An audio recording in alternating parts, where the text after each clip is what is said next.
ਪੰਜਾਬ ਦਰਸ਼ਨ ਤੇ ਅਸੀਂ ਆਪਣੇ ਦਰਸ਼ਕਾਂ ਦਾ ਨਿੱਘਾ ਸਵਾਗਤ ਕਰਦੇ ਹਾਂ। ਅੱਜ ਅਸੀਂ ਆਪਣੇ ਦਰਸ਼ਕਾਂ ਨੂੰ ਇੱਕ ਬਹੁਤ ਹੀ ਨਿੱਘੇ ਸਾਡੇ ਦੋਸਤ ਤੇ international fame artist Sohan Qadri ਨਾਲ ਮੁਲਾਕਾਤ ਕਰਾਉਂਦੇ ਹਾਂ। Sohan Qadri Punjab school of arts ਚੋਂ ਗ੍ਰੈਜੂਏਸ਼ਨ ਕਰਕੇ ਬਾਅਦ ਵਿੱਚ ਹਿਸਟਰੀ ਆਰਟਸ ਦੀ ਹਿਸਟਰੀ ਪੜ੍ਹਾਉਂਦੇ ਰਹੇ ਹਨ। ਅੱਜ ਦੀ ਗੱਲ ਦਾ ਵਿਸ਼ਾ ਹੈ ਆਰਟ ਦੀ ਹਿਸਟਰੀ। ਕਾਦਰੀ ਜੀ ਪ੍ਰੋਗਰਾਮ ਤੇ ਆਉਣ ਦਾ ਸ਼ੁਕਰੀਆ। ਪੰਜਾਬ ਇੱਕ ਖੇਤੀਬਾੜੀ ਦਾ ਦੇਸ਼ ਰਿਹਾ ਹੈ। ਇਹਦੇ ਵਿੱਚ ਇਹਦਾ ਕਲਚਰ ਬੜਾ ਵਾਈਬਰੈਂਟ ਰਿਹਾ ਤੇ ਇਹਦੇ ਬਾਅਦ ਇਹਦੀਆਂ ਕੋਈ ਆਰਟ ਫੋਰਮ ਦੇ ਵਿੱਚ ਜਿਹੜੀਆਂ ਪਹਿਲੀਆਂ ਚੀਜ਼ਾਂ ਮਿਲੀਆਂ ਉਹ ਕਿਸ ਜ਼ਮਾਨੇ ਤੋਂ ਮਿਲੀਆਂ, ਇਹਦੇ ਵਿੱਚ ਕਿੱਦਾਂ ਦਾ ਆਰਟ ਸੀਗਾ? ਪੰਜਾਬ ਮੇਰੇ ਖਿਆਲ 'ਚ ਕੱਲਾ ਆਰਟ ਨਹੀਂ, ਲਿਟਰੇਚਰ ਨਹੀਂ, ਸਾਰੀ ਸਭਿਅਤਾ ਦਾ ਸੈਂਟਰ ਰਿਹਾ। ਇੰਡਸ ਵੈਲੀ ਸਿਵਲਾਈਜੇਸ਼ਨ, ਹੜੱਪਨ ਕਲਚਰ, ਮੋਹਨਜੋਦਾਰੋ, ਉੱਥੇ ਜਦੋਂ ਅਸੀਂ ਬਹੁਤ ਸਿਵਲਾਈਜ਼ ਸੀਗੇ, ਜਦ ਸਾਨੂੰ ਆਰਕੀਟੈਕਚਰ ਆਉਂਦਾ ਸੀ, ਸਾਨੂੰ ਘਰ ਬਣਾਉਣੇ ਆਉਂਦੇ ਸੀ, ਗੁਸਲਖਾਨੇ ਬਣਾਉਣੇ ਆਉਂਦੇ ਸੀ, ਲੋਕ ਦਰਖਤਾਂ ਤੇ ਰਹਿੰਦੇ ਹੁੰਦੇ ਸੀਗੇ। ਔਰ ਤੁਹਾਨੂੰ ਪਤਾ ਹੋਣਾ ਚਾਹੀਦਾ ਕਿ ਟੈਕਸਲਾ ਵਿੱਚ ਪਹਿਲੀ ਯੂਨੀਵਰਸਿਟੀ ਟੈਕਸਲਾ ਵੀ ਪੰਜਾਬ ਹੀ ਆ। ਸੋ ਅੱਜ ਕੱਲ ਜਿਹੜਾ ਪਪੂਲਰਲੀ ਪੰਜਾਬ ਨੂੰ ਐਗਰੀਕਲਚਰ ਕਹਿੰਦੇ ਆ, ਕਲਚਰ ਤੋਂ ਵਾਂਝਾ ਕਹਿੰਦੇ ਆ, ਕਲਚਰ ਸ਼ੁਰੂ ਦਰਅਸਲ ਪੰਜਾਬ 'ਚ ਹੁੰਦੀ ਆ। ਔਰ ਮੋਹਨਜੋਦਾਰੋ ਵਿੱਚ ਮਿਲੇ ਜਿਹੜੇ ਐਡੀਫਿਕਸ ਆਰਟ ਆਬਜੈਕਟ ਮਿਲੇ ਆ, ਉਹਦੇ ਵਿੱਚ ਸਾਨੂੰ ਸਕਲਪਚਰ, ਉਸ ਵੇਲੇ ਦਾ ਆਰਟ ਕਰਾਫਟ, ਪੋਟਰੀ, ਜਦ ਕਿ ਇਹ ਮੈਂ ਕੋਈ 3500 ਸਾਲ BC ਦੀ ਗੱਲ ਕਰਦਾ, 6000 ਸਾਲ ਦੀ ਗੱਲ ਹੈ। ਇਹਦਾ ਮਤਲਬ ਹੈ ਅਸੀਂ ਗ੍ਰੀਕ ਤੇ ਜਿਹੜੀ ਇਜਿਪਸ਼ੀਅਨ ਸਿਵਲਾਈਜੇਸ਼ਨਸ ਤੋਂ ਵੀ ਪਹਿਲਾਂ ਦੇ ਸਾਡਾ ਉਹਦਾ ਰਿਸ਼ਤਾ ਮੈਸੋਪੋਟੇਮੀਆ ਤੇ ਬੈਬੀਲੋਨੀਅਨ ਕਲਚਰ ਦੇ ਨਾਲ ਰਿਹਾ। ਔਰ ਸਾਡੀ ਟ੍ਰੇਡ ਸੀ ਉਹਨਾਂ ਨਾਲ, ਔਰ ਲੋਕ ਸਿੱਖਣ ਆਉਂਦੇ ਹੁੰਦੇ ਸੀਗੇ। ਚੀਨ ਤੋਂ ਲੋਕ ਟੈਕਸਲਾ 'ਚ ਪੜ੍ਹਨ ਆਉਂਦੇ ਸੀ, ਅਰਬ ਤੋਂ ਲੋਕ ਟੈਕਸਲਾ 'ਚ ਪੜ੍ਹਨ ਆਉਂਦੇ ਸੀ। ਤੇ ਆਰਟ ਤੇ ਕਰਾਫਟ ਤੇ ਕਲਚਰ ਤੇ ਲਿਟਰੇਚਰ ਦਾ ਗੜ ਪੰਜਾਬ ਸੀ ਪਹਿਲਾਂ। ਹੁਣ ਅਸੀਂ ਭਾਵੇਂ ਉਹਨੂੰ ਭੁੱਲ ਜਾਈਏ ਕਿਉਂਕਿ ਜਰਾ ਸੋਚਣ ਦੀ ਜ਼ਰੂਰਤ ਪੈਂਦੀ ਆ ਯਾਦ ਕਰਨ ਵਾਸਤੇ, ਪਰ ਮੈਂ ਤਾਂ ਉਸ ਪੰਜਾਬ ਨੂੰ ਬਿਲੋਂਗ ਕਰਦਾ, ਉਹ ਜਿਹਦੇ ਪੰਜਾਬ ਵਿੱਚ ਜੜ ਸੀ ਸਾਰੇ ਏਸ਼ੀਆ ਦੇ ਕਲਚਰ ਦੀ, ਮਾਈਨਰ ਏਸ਼ੀਆ ਤੇ ਫਾਰ ਈਸਟ ਦੋਵੇਂ ਰਲਾ ਕੇ ਸਿੰਧ ਵੈਲੀ ਜਿਹਨੂੰ ਕਹਿੰਦੇ ਸਿਵਲਾਈਜੇਸ਼ਨ, ਪੂਰੀ ਸਿਵਲਾਈਜੇਸ਼ਨ ਸੀ। ਔਰ ਹਿਸਟੋਰੀਕਲੀ ਉਹ ਸਾਰਿਆਂ ਨੂੰ ਪਤਾ, ਮੈਂ ਨਵੀਂ ਗੱਲ ਨਹੀਂ ਕਰ ਰਿਹਾ। ਤੇ ਕਲਚਰ, ਆਰਟ, ਖਾਸ ਕਰ ਮੇਰਾ ਜਿਹੜਾ ਸਬਜੈਕਟ ਆ ਪੇਂਟਿੰਗ, ਵਿਜ਼ੂਅਲ ਆਰਟ, ਇਹ ਤਾਂ ਸ਼ੁਰੂ ਹੀ ਸਿੰਧ ਵੈਲੀ ਤੋਂ ਹੁੰਦਾ। ਅੱਛਾ, ਇਹ ਹਿਸਟਰੀ ਵੀ ਤੁਹਾਨੂੰ ਇੱਕ ਗੱਲ, ਐਕਸਕਿਊਜ਼ ਮੀ, ਹਿਸਟਰੀ ਜਿਹੜੀ ਨਾ ਸਾਨੂੰ ਲਿਖਾ ਸ਼ਬਦ ਤਾਂ ਬਾਅਦ ਵਿੱਚ ਪੈਦਾ ਹੋਇਆ। ਪਹਿਲਾਂ ਤਾਂ ਸਾਨੂੰ ਹਿਸਟਰੀ ਮਿਲਦੀ ਆ ਘੁੱਗੂ ਘੋੜਿਆਂ ਤੋਂ, ਖਿਡੌਣਿਆਂ ਤੋਂ, ਉਹਨਾਂ ਦੀ ਪੋਟਰੀ ਤੋਂ, ਲੋਕ ਰਹਿੰਦੇ ਕਿੰਦੇ ਸੀਗੇ। ਕੱਲੀ ਹਿਸਟਰੀ ਨੂੰ ਰਹਿਣ ਦਾ, ਉਹਨਾਂ ਦਾ ਰਿਲੀਜਨ ਔਰ ਉਹਨਾਂ ਦੇ ਸੋਸ਼ਲ ਸਟਰਕਚਰ ਸਾਰਾ ਹੀ ਸਾਨੂੰ ਉਹਨਾਂ ਆਰਟ ਦੇ ਆਬਜੈਕਟ ਜਿਹੜੇ ਮਿਲੇ ਮੋਹਨਜੋਦਾਰੋ ਚੋਂ, ਹੜੱਪਾ ਚੋਂ, ਉਹ ਚ ਮਿਲਦੇ ਆ। ਔਰ ਉਹ ਉੱਥੋਂ ਹਿਸਟਰੀ ਆਫ ਆਰਟ ਸ਼ੁਰੂ ਹੁੰਦੀ ਆ। ਅੱਛਾ, ਆਪਣੇ ਜਿਹੜੇ ਤੁਸੀਂ ਪੇਂਟਰ ਹੋ, ਪੇਂਟਿੰਗ ਦੇ ਜਿਹੜੇ ਨਮੂਨੇ ਮਿਲੇ ਆ, ਕੋਈ ਪੇਂਟਿੰਗ ਤਾਂ ਨਹੀਂ ਮਿਲ ਸਕਦੀ ਕਿਉਂਕਿ ਉਹ ਸਾਰੀ ਤਬਾਹ ਹੋ ਗਈ ਸੀ ਸਿਵਲਾਈਜੇਸ਼ਨ, ਉਹ ਕਿੱਥੋਂ ਉਹਨਾਂ ਨੂੰ ਮਿਲੀ ਆ? ਹੜੱਪਾ ਚੋਂ, ਮੋਹਨਜੋਦਾਰੋ ਚੋਂ।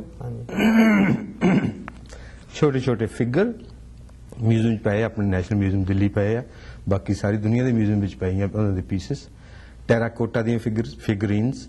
ਔਰ ਉਸ ਵੇਲੇ ਉਹਨਾਂ ਨੂੰ ਬ੍ਰੋਂਜ਼ ਵੀ ਬਣਾਉਣਾ ਆਉਂਦਾ ਹੁੰਦਾ ਸੀ। ਬ੍ਰੋਂਜ਼ ਦੀਆਂ ਡਾਂਸਿੰਗ, ਇਲੈਬੋਰੇਟਡ, ਲਿਰਿਕਲ, ਸਪਿਰਿਚੁਅਲ ਐਲੀਮੈਂਟ ਦੀਆਂ ਫਿਗਰਸ ਮੋਹਨਜੋਦਾਰੋ 'ਚ ਸਾਨੂੰ ਬਹੁਤ ਮਿਲੀਆਂ। ਔਰ ਜਿਹਨੂੰ ਆਪਾਂ ਕਿ ਪ੍ਰਿਮਿਟਿਵ ਕਹਿੰਦੇ ਆ ਜਾਂ ਪਿਰਾਮਿਡ ਪੀਰੀਅਡ ਕਹਿੰਦੇ, ਉਸ ਵੇਲੇ ਉਹ ਇੰਨੇ ਐਡਵਾਂਸ ਸੀਗੇ। ਉਹਦੇ ਬਾਅਦ ਵਿੱਚ ਸਾਨੂੰ ਹਿਸਟੋਰੀਕਲੀ ਸਪੀਕਿੰਗ ਉਹ ਕਹਿੰਦੇ ਕਿ ਵੀ ਕਾਲਾ ਯੁੱਗ ਆ ਗਿਆ, ਲੇਕਿਨ ਮੈਂ ਕਾਲੇ ਪੀਲੇ ਯੁੱਗ 'ਚ ਨਹੀਂ ਬਿਲੀਵ ਕਰਦਾ। ਉਹ ਆਪਣਾ ਪੰਜਾਬ ਸੀ, ਉਹ ਉਦੋਂ ਵੀ ਗੋਰਾ ਸੀ, ਹੁਣ ਵੀ ਗੋਰਾ। ਇਹ ਕਾਲਾ ਯੁੱਗ ਐਵੇਂ ਹਿਸਟਰੀ ਵਾਲਿਆਂ ਨੇ ਬਣਾਇਆ ਹੈ। ਉੱਥੋਂ ਗੁਜਰਾਤ 'ਚ ਕਲਚਰ ਗਈ, ਉੱਥੋਂ ਇੰਡੋਨੇਸ਼ੀਆ 'ਚ ਕਲਚਰ ਗਈ। ਸਾਡਾ ਕਲਚਰ ਇਹਦਾ ਮਤਲਬ ਬਹੁਤ ਰਿਚ ਹੈ। ਇੰਡਸ ਵੈਲੀ ਵਾਲਾ ਜਿਹੜਾ ਨਾ, ਉਹ ਉਸ ਪੰਜਾਬ ਦੀ ਗੱਲ ਕਰੋ, ਉਹ ਪੰਜਾਬ ਨਾਲ ਮੈਨੂੰ ਪਿਆਰ ਆ। ਉਸ ਪੰਜਾਬ 'ਚੋਂ ਆਰਟ ਸ਼ੁਰੂ ਹੁੰਦਾ ਸਾਰਾ ਹੀ। ਅੱਛਾ ਜੀ, ਆਪਣੇ ਇਸ ਇੰਡਸ ਵੈਲੀ ਤੋਂ ਬਾਅਦ ਕਿਹੜੀ ਆਰਟ ਫਾਰਮ ਨੇ ਭਾਰਤ ਦੇ ਵਿੱਚ, ਯਾਨੀ ਕਿ ਪੰਜਾਬ ਦੇ ਵਿੱਚ, ਖਾਸ ਪੰਜਾਬ ਦੀ ਧਰਤੀ ਤੇ ਪ੍ਰਵੇਸ਼ ਕੀਤਾ? ਇੰਡਸ ਵੈਲੀ ਦੇ ਬਾਅਦ ਜਿੱਦਾਂ ਮੈਂ ਤੁਹਾਨੂੰ ਦੱਸਿਆ ਕਾਲਾ ਪੀਲਾ ਯੁੱਗ ਕਹਿੰਦੇ ਆ, ਪਰ ਉਹਦੀ ਕੰਟੀਨਿਊਏਸ਼ਨ ਹੈਗੀ ਆ, ਕਿਉਂਕਿ ਜਿੱਥੇ ਅਕਲ ਇੱਕ ਵਾਰੀ ਹੋਵੇ ਅਕਲ ਰਹਿੰਦੀ ਹੁੰਦੀ ਉੱਥੇ, ਮੇਰਾ ਖਿਆਲ ਆ। ਅੱਛਾ। ਤੇ ਫਿਰ ਗ੍ਰੀਕ ਆਏ, ਅਲੈਗਜ਼ੈਂਡਰ ਆਇਆ, ਅੱਛਾ ਉਹ ਵੀ ਪੰਜਾਬ 'ਚ ਹੀ ਆਇਆ। ਉਹ ਆ ਕੇ ਉੱਥੇ ਦੀ ਐਜੂਕੇਸ਼ਨ ਸਿਸਟਮ, ਉੱਥੇ ਦਾ ਸਪਿਰਿਚੁਅਲ ਯੋਗਾ ਸਿਸਟਮ, ਉੱਥੇ ਦੇ ਆਰਟ ਕਰਾਫਟ ਨੂੰ ਤੋਂ ਬੜਾ ਮੁਤਾਸਰ ਹੋਇਆ। ਔਰ ਉਹਦੇ ਨਾਲ ਕੁਝ ਥੋੜੇ ਜਿਹਾ ਆਰਟਿਸਟ ਸਕਲਪਚਰ ਲੋਕ ਵੀ ਆਏ। ਸਾਡੀ ਉੱਥੇ ਇੱਕ ਦੋਨਾਂ ਦੀ ਬਾਕੀ ਹਿਸਟਰੀ ਵਿੱਚ ਕੌਣ ਜਿੱਤਿਆ ਕੌਣ ਹਾਰਿਆ ਜੁਦੀ ਗੱਲ ਹੈ, ਮੈਂ ਆਪਣੀ ਫੀਲਡ ਦੀ ਗੱਲ ਕਰਦਾ। ਇਹ ਬਹੁਤ ਵਧੀਆ ਸਾਡਾ ਮੇਲ ਸੀ ਇੱਕ, ਜਿਹਦੇ ਵਿੱਚੋਂ ਇੱਕ ਆਰਟ ਫਾਰਮ ਨਿਕਲੀ। ਦੁਨੀਆ 'ਚ ਹਾਲੇ ਤੱਕ ਉਹਦਾ ਮੁਕਾਬਲਾ ਹੈ ਨਹੀਂ। ਸਕਲਪਚਰਲ ਬੁੱਧਿਜ਼ਮ ਦੀ ਸਕਲਪਚਰਲ ਅੱਛਾ ਇਹ ਸ਼ੈਲੀ ਚੱਲੀ, ਜਿਹਨੂੰ ਗੰਧਾਰਾ ਸ਼ੈਲੀ ਕਹਿੰਦੇ ਆ। ਅੱਛਾ ਉਸ ਗ੍ਰੀਕ ਹਾਂ, ਗ੍ਰੀਕ ਇਨਫਲੂਐਂਸ ਤੇ ਪਲੱਸ ਆਪਣਾ ਟੈਕਸਲਾ ਤੇ ਜਿਹੜਾ ਬਾਕੀ ਬਚਿਆ ਸੀ ਪੰਜਾਬ ਦਾ, ਉਹ ਮਿਲ ਕੇ ਗੰਧਾਰਾ ਸਕੂਲ ਬਣਿਆ। Gandhara school of art, history art ਵਾਲਿਆਂ ਨੂੰ ਸਾਰਿਆਂ ਨੂੰ ਪਤਾ, ਬਹੁਤ ਇੰਪੋਰਟੈਂਟ ਸਟੈਪ ਆ ਇੰਡੀਆ ਦੀ ਹਿਸਟਰੀ ਆਫ ਆਰਟ ਵਿੱਚ। ਉਹ ਵੀ ਮੈਂ ਕਦੋਂ ਦੀ ਗੱਲ ਕਰਾਂ, 2000 ਸਾਲ 300 ਸਾਲ BC ਦੀ, ਜਦੋਂ ਅਲੈਗਜ਼ੈਂਡਰ ਆਇਆ ਅੱਛਾ ਉਸ ਵੇਲੇ ਤੱਕ। ਔਰ ਉਦੋਂ ਗਾਂ ਇਟ ਕੰਟੀਨਿਊਜ਼, ਕਿਉਂਕਿ ਪੰਜਾਬ ਐਸੇ ਜਗ੍ਹਾ ਸਿਚੁਏਟਡ ਆ, ਜ਼ਰਖੇਜ਼ ਆ। ਸਾਡਾ ਤਾਂ ਹੋਰਾਈਜ਼ਨ ਬਹੁਤ ਵਾਈਡ ਆ। ਅੱਛਾ ਮੈਂ ਪੁੱਛਣਾ ਚਾਹੁੰਦਾ ਵੀ ਇਸ ਜ਼ਮਾਨੇ ਦੀ ਤਾਂ ਰੈਲਿਕਸ ਜਾਂ ਆਰਟ ਫਾਰਮ ਬਹੁਤ ਅਵੇਲੇਬਲ ਹੋਏਗੀ, ਇਹਦੇ ਨਮੂਨੇ ਕਿਤੇ ਮਿਲਦੇ ਆ? ਬਹੁਤ, ਦੁਨੀਆ ਦੇ ਮਿਊਜ਼ੀਅਮ 'ਚ ਗੰਧਾਰਾ ਨਾਂ ਲਾਓ। ਹਾਂਜੀ, ਗੰਧਾਰਾ ਮੀਨਸ ਪੰਜਾਬ ਦਾ ਆਰਟ ਗ੍ਰੀਕ ਤੇ ਪੰਜਾਬ ਦੇ ਲੋਕਲ ਆਰਟਾਂ ਜਿਹੜੇ ਮਿਲ ਕੇ ਬਣਾਇਆ। ਥੀਮ ਜ਼ਿਆਦਾ ਬੁੱਧ ਸੀ, ਕਿਉਂਕਿ ਟੈਕਸਲਾ ਬੁੱਧਿਸਟ ਯੂਨੀਵਰਸਿਟੀ ਹੁੰਦੀ ਸੀ। ਔਰ ਚਾਈਨੀਜ਼ ਲੋਕ ਨਾ ਜਿਹੜੇ ਬੁੱਧਿਜ਼ਮ ਪੜ੍ਹਿਆ ਉਹਨੀ ਪੰਜਾਬ 'ਚੋਂ ਪੜ੍ਹ ਕੇ ਗਏ। ਔਰ ਉਹ ਸਕਲਪਚਰ ਰਿਫਾਈਨਡ ਕਿਸਮ ਦੇ ਸਕਲਪਚਰ। ਇੱਕ ਤੁਹਾਨੂੰ ਹੋਰ ਵਿੱਚੋਂ ਹਿਸਟਰੀ ਆਫ ਆਰਟ ਦੀ ਗੱਲ ਦੱਸਾਂ, ਉਹ ਤੋਂ ਪਹਿਲਾਂ ਬੁੱਧਾ ਨੂੰ ਹਿਊਮਨ ਫਾਰਮ ਕਿਸੇ ਨਹੀਂ ਦਿੰਦੇ ਹੁੰਦੇ। ਜਿੰਨੇ ਵੀ ਨਾ ਪਹਿਲੇ ਬੁੱਧਿਸਟ ਬਣਦੇ ਸੀਗੇ ਥੱਲੇ ਸਾਊਥ ਇੰਡੀਆ 'ਚ ਜਾਂ ਮਿਡਲ ਇੰਡੀਆ 'ਚ, ਇੱਥੇ ਵਿੰਧਿਆਚਲ ਪ੍ਰਦੇਸ਼ ਵਿੱਚ, ਉਹ ਦਰਖਤ ਜਾਂ ਐਲੀਫੈਂਟ ਸਿੰਬਲ ਬਣਾਉਂਦੇ ਸੀਗੇ। ਪੰਜਾਬ ਵਿੱਚ ਪਹਿਲੀ ਵਾਰੀ ਲਾਰਡ ਬੁੱਧਾ ਇੱਕ ਹਿਊਮਨ ਫਾਰਮ ਵਿੱਚ ਤਰਾਸ਼ਿਆ ਗਿਆ 1200 ਸਾਲ ਬਾਅਦ, ਚਲੇ ਬੁੱਧ ਦੀ ਡੈਥ 1200 ਸਾਲ ਬਾਅਦ। ਔਰ ਉਹ ਪੰਜਾਬ ਦੀ ਦੇਣ। ਅੱਛਾ ਇਹਦੇ ਬਾਅਦ ਅਸੀਂ ਰਾਜ ਆਇਆ ਮੁਗਲਾਂ ਦਾ। ਹਾਂ, ਮੁਗਲ ਰਾਜ ਆਏ ਆ ਪਰਸ਼ੀਅਨ, ਤੇ ਇਸ ਦੌਰਾਨ ਵਿੱਚ ਕੀ ਪ੍ਰਗਤੀਆਂ ਹੋਈਆਂ ਆਰਟ ਫਾਰਮ ਦੀਆਂ? ਪਰਸ਼ੀਅਨ ਇਨਫਲੂਐਂਸ ਦੇ ਥੱਲੇ ਗਜ਼ਨੀਆਂ ਤੋਂ ਲੈ ਕੇ ਮੁਗਲਾਂ ਤੱਕ ਜਿਹੜੇ ਵੀ ਇਨਵੇਡਰ ਆਉਂਦੇ ਰਹੇ, ਉਹਨਾਂ ਦੇ ਨਾਲ ਅਕਲ ਵੀ ਉਹਨਾਂ ਦੀ ਨਾਲ ਆਉਂਦੀ ਰਹੀ। ਆਪਾਂ ਤਸਵੀਰ ਦੇ ਲੁੱਟਣ ਆਏ ਆ, ਨਾਲ ਉਹਨਾਂ ਦੇ ਆਰਟਿਸਟ ਲੋਕ ਵੀ ਹੁੰਦੇ ਸੀਗੇ, ਸ਼ਾਇਰ ਲੋਕ ਹੁੰਦੇ ਸੀਗੇ। ਸੋ ਪੰਜਾਬ ਦੀ ਸਭਿਅਤਾ ਵਿੱਚ ਪਰਸ਼ੀਆ ਦਾ ਬਹੁਤ ਲੰਬੇ ਅਰਸੇ ਦਾ ਅਸਰ ਆ। ਪੇਂਟਿੰਗ ਵਿੱਚ, ਮੇਰੇ ਸਬਜੈਕਟ ਵਿੱਚ ਪਰਸ਼ੀਅਨ ਪੇਂਟਿੰਗ ਜਿਹੜੀ ਨਾ, ਉਹ ਪੰਜਾਬ 'ਚ ਆ ਕੇ ਥੱਲੇ ਫਿਰ ਦਿੱਲੀ 'ਚ ਆ ਕੇ ਇੰਡੀਅਨ ਮਿਨੀਏਚਰ ਸਕੂਲ ਬਣ ਗਿਆ। ਨਾ ਇੰਡੀਅਨ ਮਿਨੀਏਚਰ ਸਕੂਲ ਸਾਰੀ ਦੁਨੀਆ ਨੂੰ ਪਤਾ ਕਿ ਅਸੀਂ ਜਿਹੜੀ ਨਾ ਪੇਂਟਿੰਗ ਕਰਦੇ ਆ, ਉਹ ਮਿਨੀਏਚਰ ਕਰਦੇ ਆ।